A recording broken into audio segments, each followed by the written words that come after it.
चीनको यो फोटो हेर्नुस्, चीनका विदेश मन्त्री, पाकिस्तानका विदेश मन्त्री र तालिबानका विदेश मन्त्री बसेर भव्य तयारी गर्दैछन्। यहाँ भनिएको छ, प्रधानमन्त्रीज्यू तपाईँ मौन रहनुहोस्। दर्शकवृन्द, राष्ट्र और राष्ट्रियताको आवाज एवान टाइम टिभी हेरिरहनु भएको छ। प्रधानमन्त्री केपी शर्मा ओली निकै ठूलो संकटमा पर्नु भएको छ। यो भिडियो निकै लामो समय पश्चात गम्भीर विश्लेषण बोकेर आएको कारणले तपाईले धेरैभन्दा धेरै लाइक, शेयर र कमेन्ट गरी साथ दिनुहोला भनी आग्रह गर्न चाहन्छु। यो मेरो आफ्नो विश्लेषण तपाईहरुलाई सुनाउँदैछु। यसलाई ध्यान दिएर तपाईहरुले सुनिदिनु होला। र यो अत्यन्त गम्भीर र 15 गते जेठ 15 गते के हुन्छ भन्ने बारेको सबैभन्दा गहिरो विश्लेषण रहेको छ। त्यसैले यसलाई अन्तिमसम्म हेरेर साथ दिनु होला। सर्वप्रथम लाग्न चाहन्छु विषय। अब यतिखेर प्रधानमन्त्री भन्दैछन् सडकमा हामी कार्यकर्ता उतार्छौं, सडकमा राजावादीहरूलाई तह लगाउनको लागि प्रधानमन्त्रीसँग कैयौं हतियार छ। जस्तै हेर्नुस्, यदि व्यवस्था र देश संकटमा छ भने प्रधानमन्त्रीले गुहार्नु पर्ने सेना भन्दा पहिले त प्रहरी, सशस्त्र केका लागि राखेको। यही राज्य र व्यवस्थामाथि संकट आयो भने प्रधानमन्त्रीले राष्ट्रपतिको अनुमति लिएर, राष्ट्रपतिको अधिकार प्रयोग गरेर सेना चलाउन सक्छ, सशस्त्र चलाउन सक्छ। प्रहरी त आफ्नै अनुमतिमा प्रहरी र सशस्त्र चलाउन सक्छ। तर यसलाई पूर्ण रूपमा व्यवस्था गर्दै प्रधानमन्त्री भन्दैछन् कार्यकर्तालाई सडकमा उत्रिऊ।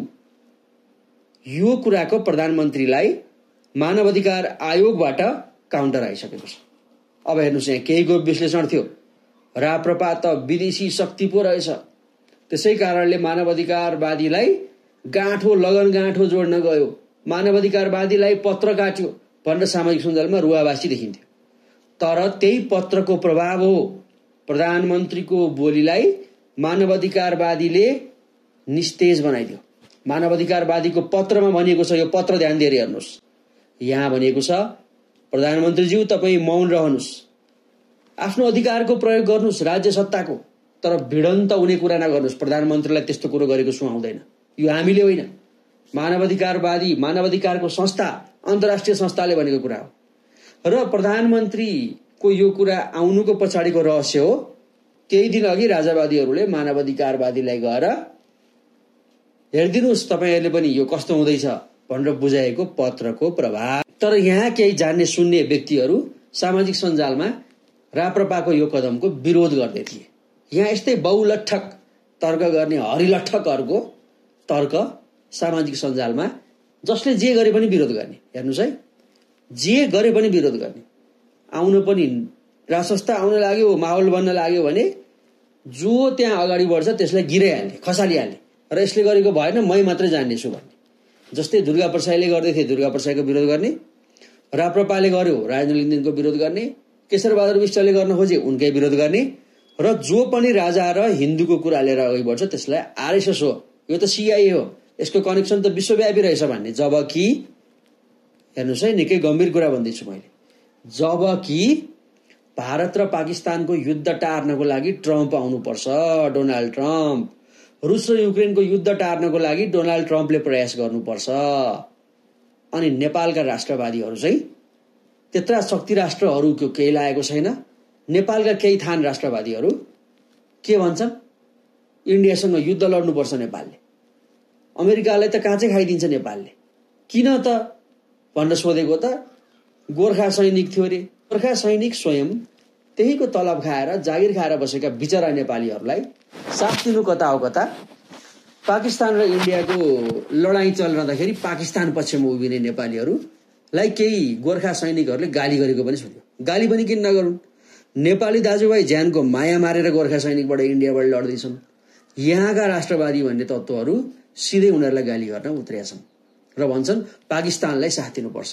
चीनको यो फोटो हेर्नुस्, चीनका विदेश मन्त्री, पाकिस्तानका विदेश मन्त्री र तालिबानका विदेश मन्त्री बसेर भव्य तयारी गर्दैछन्। तयारी केहीको होइन, दक्षिण एसियालाई कसरी आफ्नो प्रभावमा राख्न सकिन्छ भनेर चीन लागिरहेको छ र चीनको मित्र बनेका छन् मुस्लिम राष्ट्रहरू। अब यहाँ राष्ट्रवादीहरू तर्क गर्ने गर्छन्, यही मुस्लिम राष्ट्रहरू र चीन मिलेर नेपालमा राज संस्था र हिन्दू राष्ट्र ल्याइदिन्छ। जबकि फेरि यही राष्ट्रवादी भन्छन् चीनले चाहिँ कसैको पनि देशमा प्रवेश गर्दैन, चीनले धर्मको राजनीति गर्दैन, यदि चीनले कसैको देशमा प्रवेश गर्दैन र चीनले धर्मको राजनीति गर्दैन भने चीनले नेपालमा हिन्दू राष्ट्र किन ल्याउँछ? र यिनीहरूले फेरि के भन्छन्? आरएसएसले धर्मको राजनीति गर्छ, आरएसएसले मिसन बोकेर हिँडेको छ। यदि इन्डियाले धर्मको राजनीति गर्छ भने, इन्डियाले चाहिँ धर्मको राजनीति गर्छ भने इन्डियासँग निकट भएर, इन्डियाको परस्त भएर भनेको होइन, तर इन्डियाको साथ लिएर, चीनलाई नचिट्याइकन, चीनलाई चिट्याएर पनि भनेको होइन। राष्ट्रवादीको भाषा बोल्दिनँ म। राष्ट्रवादीहरूले के भन्छन्? चीनको साथ लिएर इन्डियालाई ठोक्नुपर्छ। अनि के नेपाल युक्रेन बन्दैन? नेपाल युक्रेन बन्दैन? त्यसपछि नेपाललाई सिद्ध्याउन खोजेको जबरजस्ती रूपमा एउटा कमजोर गएर दुश्मनसँग छाती जुधायो भने के हुन्छ? कमजोरको छाती फुट्छ, तर त्यो जो बलियो छ त्यसले एक मुक्का हानि पुग्छ। नेपालको हालत त्यही हो। नेपालसँग के छ? पाकिस्तान जो जुझ्न सकेन इन्डियासँग, विभिन्न साथ लिनु पर्यो, गुहार्न पर्यो टर्कीलाई, त्यसपछि विभिन्न शक्ति राष्ट्र चीनलाई। चीनको त सधैँ साथै छ, ब्याकअपै छ पाकिस्तानलाई। जो लड्न सकेन, नेपाल अहिलेको परिप्रेक्ष्यमा इतिहास हेरेर हुँदैन। इतिहासमा त के भयो भयो। इतिहासमा त दोस्रो विश्वयुद्धका नेपालले अन्न सहयोग गर्थ्यो, आर्थिक सहयोग गर्थ्यो विश्वलाई। आज हेर्नुस् नेपालको हैसियत के छ। अब नेपालले आजको दिनमा लड्न सक्छ इन्डियासँग अथवा चीनसँग? हामीले दुई देशको शक्तिलाई लिएर, दुई देशको शक्तिलाई सदुपयोग गरेर, दुई देश मात्र पनि होइन, तेस्रो मुलुक अमेरिकासँग समेत राम्रो सम्बन्ध राखेर चिड्याएर होइन, तर त्यसको अर्थ परस्त हुने होइन, त्यसको अर्थ शिर निहुराएर होइन, ठाडो भएर नमस्कार गरेर यसरी नेपालीको संस्कार अनुसार सबै देशसँग सम्बन्ध बढाएर अगाडि बढ्नुपर्छ भन्ने विश्वास राख्छु। र यो विश्वासको विश्लेषण गर्दा केही मान्छेले आरएसएस भन्छन्, जबकि नेपालको धर्म, सभ्यता र नेपालले सबैभन्दा बढी लाभ लिन सक्ने खुल्ला सिमाना भएको कारण हो। जोखिम पनि त्यत्तिकै छ, मान्छु, तर खुल्ला सिमाना भएको कारण लाभ लिन सक्ने राष्ट्र भनेको इन्डिया नै हो। चीनलाई चिड्याउने भनेको छैन। फेरि दुवैसँग समभाव र समदूरी राखेर नेपालले आफ्नो सम्बन्ध बनाउन पर्छ। तर यहाँ केही थान राष्ट्रवादीहरू छन्, नामै तोकेर भनिदिन्छु, भरत दाहाल, अर्जुन ग्यावाली। र भरत दाहाल, अर्जुन ग्यावाली पछि अर्का एकजना छन्, बोल्न छोडेका छन् तर फेसबुकमा लेखिरहन्छन् प्राय, पेशल निरौला। उहाँहरूलाई अत्यन्त सम्मान गर्छु, नमस्कार छ तपाईँहरूलाई। तपाईँहरूले देशका पक्षमा धेरै बोल्नु हो, तर बोल्दा बोल्दै हावा बोल्न थाल्नु। तपाईँहरू भन्नुहुन्छ नेपाल देश भनेको बेग्लै हो, नेपाललाई भारतवर्ष भन्नु हुँदैन, यसलाई त के भन्नुपर्छ? हिमवत खण्ड। हेर्नुहोस् है कत्रो भ्रम छ। भारतवर्षको सुरुवात कहाँबाट भयो? भारतवर्षको सुरुवात भयो नेपालको काली गण्डकी नदीको तीरबाट। नेपालको काली गण्डकी नदीको किनारबाट सुरुवात भएको भारतवर्ष हो। श्रीमद् भागवत पुराणमा जड भरतको प्रसङ्ग, कथा जुन आउँछ त्यसमा यो प्रसङ्ग छ। जड भरत पहिलो जन्ममा राजा थिए, भरत राजा, उनैको नामबाट भारतवर्षको विस्तार भयो, स्पष्ट छ। जो जड भरत पछि काली गण्डकीकै तीरमा एकपटक हरिण बनेर जन्मिए, दोस्रो पटक जड भरत भनेर जन्मिएपछि मोक्ष प्राप्त गरे। उनै जड भरतले विस्तार गरेको यो साम्राज्यलाई भारतवर्ष भनिन्छ। तर इन्डिया र भारतवर्ष, इन्डिया र भारत चाहिँ अलग हो। इन्डिया भनेको बेग्लै हो, राजनैतिक सिमाना हो। भारतवर्ष भनेको हाम्रो यो आध्यात्मिक पौराणिक सिमाना हो। र भारतवर्षको सुरुवात, विस्तार नेपालको काली गण्डकी भूमिबाट भएको हो। उनै भरत राजाले भरतपुरमा गएर आफ्नो साधना गरेको कारण चितवनको भरतपुर त्यसरी नाम रहन गएको हो। र भरत राजा र नेपालको त्यति ठुलो इतिहास रहेको छ, जुन भरत यही भूमिका राजा हुन्। अब यहाँका राष्ट्रवादीहरूले भन्छन् यसलाई हिमवत खण्ड मात्रै भन्नुपर्छ, जबकि हिमवत खण्डमा तिब्बत, अहिलेको भारत र चीन बीच, भारत र पाकिस्तान बीच विवादित सिमानाहरू र नेपालको चाहिँ तराईका अधिकांश भूभागहरू त्यसमा समेटिँदैनन्, किनकि हिमवत् खण्डभित्र हिम श्रृङ्खला र पहाडी भूभाग मात्रै समेटिन्छ। अब राष्ट्रवादीहरूको तर्क अनुसार हिमवत् खण्ड भन्नुपर्छ भन्ने तर्कले तराई भूमि चाहिँ अलग्याउँछ, तराई भूमिलाई अलग राख्छ हिमवत् खण्डले। नेपाललाई यदि हिमवत् खण्ड मात्रै भनियो भने तराई चाहिँ भारतलाई लैजाऊ, तराई तिम्रो हो भनेको। अब यहाँ राष्ट्रवादीहरू भन्छन् भारतवर्ष भन्नु हुँदैन। जब भारतवर्ष भनेको पुरै दक्षिण एसियाको भारतको साम्राज्य हो। इन्डिया भनेको बेग्लै हो, भारतवर्ष भनेको बेग्लै हो। यो कुरा मैले तथ्य र प्रमाणमा बोलिरहेको छु र यसको शास्त्रीय प्रमाण चाहिन्छ भने अर्को एपिसोड मैले बनाउनेछु। आज म तपाईहरुलाई जानकारी मात्र दिँदैछु, अर्को एपिसोडको निर्माण मैले गर्नेछु। यहाँ हेर्नुस्, यसरी भ्रम हामीलाई राखिएको छ। मैले जोड्न खोजेको विषय यही हो। नेपालमा यदि हिन्दू राष्ट्र राज संस्था स्थापना गर्ने हो भने नेपालले छिमेकसँगको राम्रो सम्बन्ध, सन्तुलित सम्बन्ध बनाउन सक्नुपर्छ। चीनको साथ लिएर इन्डियालाई ठोक्ने पनि होइन, इन्डियाको साथ लिएर चीनलाई ठोक्ने पनि होइन, र यो भूमिबाट अमेरिकालाई तथा नाम मर्दो गरी गाली गर्ने पनि होइन। सम्पूर्ण देशहरूसँग सन्तुलित सम्बन्ध बनाउने। अहिलेको विश्व कहाँ गएको छ? आर्थिकमा गएको छ। नेपालसँग के सम्भावना छन्? जलविद्युत त त्यो धेरैले भने छाड्दिनुस्, त्यो भन्दा बाहेक अन्य के सम्पदाहरू छन्? कुन कुन चीजबाट नेपालले आर्जन गर्न सक्छ? नेपालमा कयौं यस्ता सम्पदाहरू छन्, कयौं यस्ता आर्थिक रूपमा लाभ लिन सक्ने खनिज तत्त्वहरू छन् र नेपाल आफैसँग यति धेरै सम्पत्ति छ। नेपाली युवाहरूसँग यति धेरै दिमाग छ, यति धेरै ट्यालेन्ट छन् नेपाली युवाहरू, अवसर नपाएर मात्र हो। हेर्नुस् त, त्यही नेपाली युवाले गएर पुरा खाडी मुलुक बनाएको छ। त्यही नेपाली युवाले विश्वकप जतिखेर हुँदै थियो त्यो विश्वकपको रंगशाला बनाउने यही नेपाली हो। नेपालीमा त्यति धेरै मिहिनेत छ। नलेजको कुरा गर्नुहुन्छ भने नेपालीहरू टेक्नोलोजीमा असाध्यै अगाडि बढी छन्, तर असाध्यै अगाडि छन्, तर नेपालले अवसर पाउन सकेको छैन र त्यो अवसर राज्यले दिनुपर्छ। यति धेरै सम्पत्ति छ हामीसँग, जुन अमेरिकाले प्रोडक्सन चीनमा गर्छ। किन? अमेरिकालाई सस्तो पर्यो, तर चीन भन्दा सस्तोमा नेपालमा प्रोडक्सन हुन सक्छ, इन्डिया भन्दा सस्तोमा नेपालमा प्रोडक्सन हुन सक्छ। भनेपछि अमेरिकासँग त्यो लाभ नेपालले किन नलिने? जुन लाभ चीन र इन्डियाले लिइरहेका छन् भने हामी चाहिँ कत्रो राष्ट्रवादी बन्नु परेछ। जुन लाभ चीनले लिइरहेको छ, हामी त्यही चीन चीन चीन भन्दै चीनले लिएको लाभ चाहिँ नेपालले नलिने? चीनले चाहिँ लिन हुने अमेरिकासँग लाभ नेपालले नहुने, इन्डियाले लिन हुने नेपालले नहुने? चीन र इन्डिया नै मिलेर व्यापार गरिरहेका छन्। हेर्नुस्, रुसबाट इन्डियाले त्यत्रो धेरै पेट्रोल सम्झौता गर्यो, जुन तेलको सम्झौता गर्यो, त्यही सम्झौता नेपालले गर्नु नहुने? इन्डियाले गर्दा ठिक, नेपालले गर्दा बेठिक, चीनले त्यही गर्दा ठिक, नेपालले गर्दा बेठिक। कुन हदसम्मको उग्र राष्ट्रवादमा जाँदैछौँ हामी, र यो उग्र राष्ट्रवादले हामीलाई कहाँ पुर्याउँदैछ? उग्र राष्ट्रवादकै कारण नेपाली पछौटे भएका हुन्।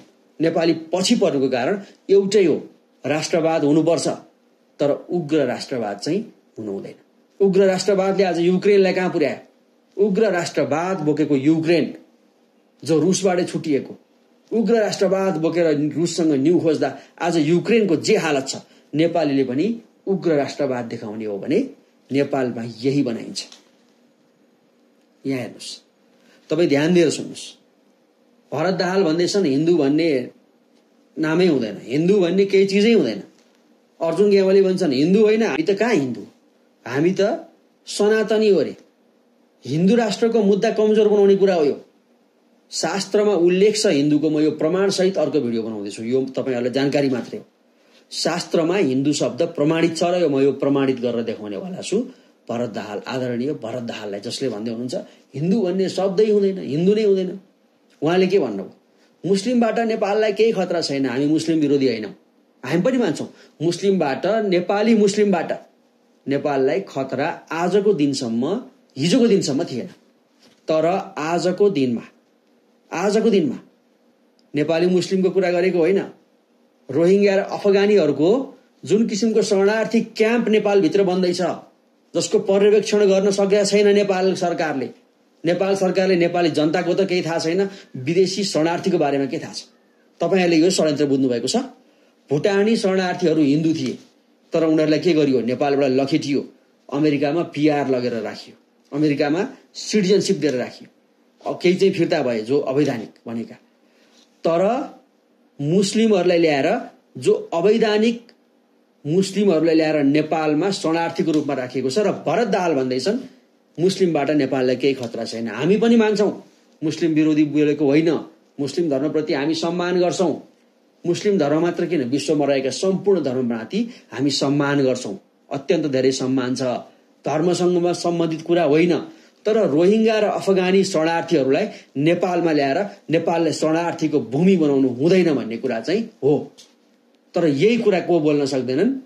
भरत दाहाल र अर्जुन ग्यावालीहरू यो कुरा बोल्न सक्नुहुन्न। उहाँहरूले आदरणीय भरत दाहाल र अर्जुन ग्यावाली, पेशल निरौला ज्यूहरूले बोल्न सक्नुहुन्न नेपाल शरणार्थीको भूमि बन्नु हुँदैन। यही हो हाम्रो आपत्ति। नेपालले जसरी चीनले पाकिस्तान अफगानिस्तानसँग आफ्नो एलायन्स गरेको छ, नेपाल यसरी कुनै पनि राष्ट्रसँग एलायन्समा लाग्नु हुँदैन। किनकि राजा महेन्द्रको सिद्धान्तमा नेपाल अडिग रहेर सबैसँग सन्तुलित सम्बन्ध राख्नुपर्छ र चीनसँग उग्र भएर लागेर इन्डियालाई ठोक्ने कुरा गर्नु पनि हुँदैन र इन्डियासँग लागेर चीनलाई ठोक्ने कुरा पनि गर्नु हुँदैन भन्ने सञ्जीव न्यौपाने यदि राष्ट्रघाती हुन्छ भने राष्ट्रघाती नै सही, तर महेन्द्र पथको सिद्धान्तलाई सदा अनुसरण गर्ने गर्छु। अब यहाँ अचम्म लाग्दो तर्कहरू सुनिन्छन्। हेर्नुहोस्, चीन र इन्डिया बीच पनि व्यापार छ, रुस र इन्डिया बीच पनि व्यापार छ। हामी चाहिँ भन्छौँ चीन र रुस मिलेर इन्डियालाई ठोक्छ। यो सबैभन्दा ठुलो भ्रमपूर्ण कुरा हो। कदापि यस्तो हुँदैन। अहिलेको विश्व अर्थमा लागेको छ। हेर्नुहोस् द्वन्द्व कस्तो भयो। अमेरिका र चीनको द्वन्द्व आर्थिक हो। देखियो नि त आर्थिक द्वन्द्व कस्तो भयो, व्यापारिक द्वन्द्व। यहाँ हतियारको होइन, अब यहाँ अर्कै युगमा प्रवेश गरिसक्यो। पुराना विश्लेषणले यहाँ काम गर्नेवाला छैनन्। यहाँ युग आर्थिक युगमा प्रवेश गरेछ। आर्थिक द्वन्द्व हुन्छ, आर्टिफिसियल इन्टेलिजेन्सको युगमा प्रवेश गरेछ। यहाँ ह्याक हुन्छ, विभिन्न साइबर युद्ध हुन्छ र आणविक युद्ध होइन, जैविक हतियारको युद्ध हुन्छ। कोभिड जस्ता जैविक हतियारको युद्ध हुन्छ। तर यो कुरा हाम्रा व्यक्तिहरूले विश्लेषण गर्दैनन्। जतिखेर पनि भूराजनीति भन्दै नेपाली जनताहरूको दिमाग घुमाउनको लागि कसरी यी सबै परिचालित छन् र कसरी घुमाइरहेका छन्, कसरी ब्रेन वाश गरिरहेका छन् भन्ने कुराको स्पष्ट प्रमाण तपाईलाई दिनेछौँ। आजको विश्लेषण तपाईलाई कस्तो लाग्यो? कृपया यो भिडियोलाई धेरैभन्दा धेरै माझ यदि चित्त बुझेको छ भने फैलाइदिनु होला। र अन्त्यमा हामी भन्न चाहन्छौँ, नेपालमा यदि राज संस्था स्थापना हुन्छ, हिन्दू राष्ट्र स्थापना हुन्छ भने त्यो दुई छिमेकी बीचको राम्रो सम्बन्ध नेपालले राख्न सक्यो भने, सन्तुलित सम्बन्ध राख्न सक्यो भने र सम्पूर्ण विदेशी शक्तिलाई पनि रिझाएर नेपाली जनतालाई पनि बुझाउन सकेमा सम्भव छ। अन्यथा कुनै एक राष्ट्रलाई चिड्याएर अथवा एक राष्ट्रको साथ लिएर एक राष्ट्रको एलायन्समा गएर चाहिँ नेपालमा कुनै पनि किसिमको परिवर्तन हुँदैन। बरु बिचल्ली बिजोक युक्रेनको हालत अथवा हमासको हालत नेपालमा नहोला भन्न सकिन्न। त्यसैले गम्भीर भएर सोच्ने बेला आएको छ। कुनै अदृश्य शक्तिको यहाँ युद्ध गराउने षड्यन्त्र पनि हुन सक्छ। सबैजना सचेत र संयमित रहिदिनु होला। र जेठ 15 गते सरकारले जे अभिव्यक्ति दिएको छ यसलाई तुरुन्त फिर्ता लिन जरुरी छ। मानवाधिकारवादीको आयोगको जुन ध्यानाकर्षण पश्चात पक्का पनि यो घटना अब अन्तर्राष्ट्रियकरण भइसकेको छ र कुनै एक व्यक्तिले चाहेर केही पनि हुने अवस्था छैन। प्रधानमन्त्री पनि कमजोर भइसकेका छन्। उनलाई न त विपक्षी दलको साथ छ, न त सत्तामा रहेको नेपाली कांग्रेसको पनि साथ छ। किनकि कांग्रेसका नेताहरूले पनि प्रधानमन्त्रीको यो बोलीलाई विरोध गरिसकेको अवस्था छ। र यतिखेर प्रधानमन्त्रीको कुर्सी हल्लिएको छ, सत्ता हल्लिएको छ। यति मात्र होइन, गणतन्त्र नै हल्लिएको छ। र यो अरू कसैले हल्लाएको होइन, राजावादीले पनि होइन। यो हल्लाउने स्वयं व्यक्ति प्रधानमन्त्री केपी शर्मा ओली हुन्। सायद अब उनले संयमित भएर यदि व्यवस्था र राज्यमाथि खतरा छ भने पक्का पनि साथ लिनेछन् नेपाली सुरक्षा निकायको, सेना, प्रहरी र सशस्त्रको। र शान्तिपूर्ण आन्दोलनलाई पक्का पनि दमन गर्ने छैनन् र शान्तिपूर्ण आन्दोलनबाट तर्सिन पनि जरुरी छैन। लोकतन्त्रमा जनतालाई आफ्नो भावना, आफ्नो धारणा राख्ने पूर्ण रूपमा छुट छ। प्रधानमन्त्री केपी शर्मा ओलीज्यू, तपाईलाई हामी पनि आग्रह गर्न चाहन्छौँ कुनै बेला नेपालमा भारतले नाकाबन्दी गर्दाखेरिको अवस्थामा तपाईमा देखिएको राष्ट्रियताको भावनालाई हामीले त्यो बेलामा सम्मान नै गरेका थियौं। तर आज तपाईले जसरी जस्तो अभिव्यक्तिहरू दिइरहनु भएको छ त्यसले तपाई स्वयंको साख किनेको छ र तपाईको छवि धमिलिँदै गएको देखेका छौं। त्यसैले यो छवि गिर्ने काम नगरी शान्तिपूर्ण आन्दोलन, शान्तिपूर्ण नारालाई दमन होइन संवादबाट टुङ्ग्याउनु होला भनी आग्रह गर्न चाहन्छौं र राजावादी आन्दोलन गर्न तत्पर राजावादीहरूलाई पनि हामी आग्रह गर्न चाहन्छौं संयमित भएर शान्तिपूर्ण तरिकाको आन्दोलन गरिदिनु होला। किनकि अशान्तिपूर्ण आन्दोलनको गन्तव्य के हुन्छ भन्ने कुरा चैत 15 ले नतिजा सिकाइसकेको छ। हिरासतभित्र रहेका दुर्गा प्रसाई, सन्तोष राजावादी लगायत जति पनि युवाहरू छन् उहाँहरूलाई हेरेर तपाईहरूले पाठ सिकिदिनु होला र देशमा सुव्यवस्था शान्ति कायम गर्नु सरकारको नागरिकको आन्दोलनकारी। जेठ 15 गते गणतन्त्र दिवसकै दिन यति ठूलो निर्णय गरे राजावादीहरूले कि त्यही दिन हामी गणतन्त्रवादीहरूलाई देखाउनेछौं कि राजावादीहरूको शक्ति के छ। तर तिनकुने घटना पश्चात कयौं राजावादीहरू हाल पनि हिरासतमा छन्। दुर्गा प्रसाई, सन्तोष राजावादीको पुरै टिम लगायत पशुपति खड्का जो सडकमा अग्रभागमा देखिन्थे, यी सम्पूर्ण युवाहरू अहिले हिरासतमा छन् र दुर्गा प्रसाई माथि त यति ठूलो अपराधको मुद्दा चल्दैछ कि हत्या र संगठित अपराधको समेत मुद्दा चल्दैछ। यो मात्र होइन, कयौं राजावादीहरूको नाम समावेश भएको छ जहाँ जतिसुकै बेला जुन बेला मन लाग्यो त्यतिखेर सरकारले पक्राउ गर्न सक्छ। र त्यति पनि होइन, यहाँ कयौं माथि मुद्दा चल्दैछ, त्यो पनि सार्वजनिक मुद्दा, जुन मुद्दा लागिसकेपछि राजनीति व्यक्तिगत जीवन समाप्त हुनेवाला छ। र यस्तो गम्भीर मोडमा राजावादीहरू पुगिरहेका छन् जो जुनसुकै बेला जतिसुकै बेला पक्राउ हुन सक्छन्। यो कुरालाई ध्यान दिएर सुन्नुहोस्। र यस्तो गम्भीर अवस्थामा गणतन्त्र दिवसकै दिन जुन किसिमको आँट र साहस राजावादीहरूले गरेका छन्, यो आँट र साहस त हो, तर तागत कति छ भन्ने चाहिँ सबैभन्दा ठूलो प्रश्न हो। ध्यान दिएर सुन्नुहोस् है, सबैभन्दा ठूलो प्रश्न तागत कति छ। अब तिनकुने घटना पश्चात हिरासतभित्र रहेका राजावादीहरू जो बाहिर निक्लिएका छैनन्, उनीहरू बिना जसको सबैभन्दा ठूलो महत्व सडकमा यतिखेर छ, राप्रपाको प्रजातान्त्रिक युवा संगठन भन्दा धेरै तागत सन्तोष राजावादी र पशुपति खड्काहरूको देखिन्थ्यो, कम्तीमा सडक आन्दोलनको विषयलाई लिएर। तर गल्ती के भयो, आन्दोलन अराजक बन्न पुग्यो जसमा उहाँहरू मुछिनु भयो। गल्ती हो होइन भनेर प्रमाणित गर्ने विषय अदालतको हो, तर मुद्दा दर्ता भइसकेको छ र त्यसपछि मुद्दा चल्छ र मुद्दाबाट दोषी देखिए सम्भवतः कारबाही पनि हुन्छ। कानुनी राज्यमा यो हुने नै हो। अब यहाँ जसरी एउटा तागत राजावादीहरूको घटेको छ, यो तागत घटेको एउटा घटना। दोस्रो घटना बर्खाको समय, मैले धेरै पटक विश्लेषण गर्ने गरेको छु। बर्खाको समयमा आफ्नो घरधन्दा सबै छोडेर, त्यो पनि यदि जोखिम मोल्नको लागि कति राजावादीहरू सडकमा आउलान् भन्ने प्रश्न सबैभन्दा ठुलो प्रश्न हो। अब देश दुखेको छ, सबैलाई दुखेको छ, सबैलाई चाहना छ यो भ्रष्ट, यो व्यवस्था भन्दा पनि भ्रष्ट जुन तन्त्र चलिरहेको छ, यो भ्रष्ट तन्त्रमा सबैलाई आक्रोश छ, चाहे त्यो गणतन्त्रवादी होस् चाहे राज संस्थावादी होस्। तर ज्यान जोखिममा पारेर आफ्नो अधिकारको लागि भन्दा पनि राष्ट्र जोगाउनको लागि भनेर सडकमा निक्लिने जमात चाहिँ कति होला। निक्लिन लाग्दाखेरि घरबाट, परिवार, आफन्त, समाजबाट रुकावट आउला कि नआउला।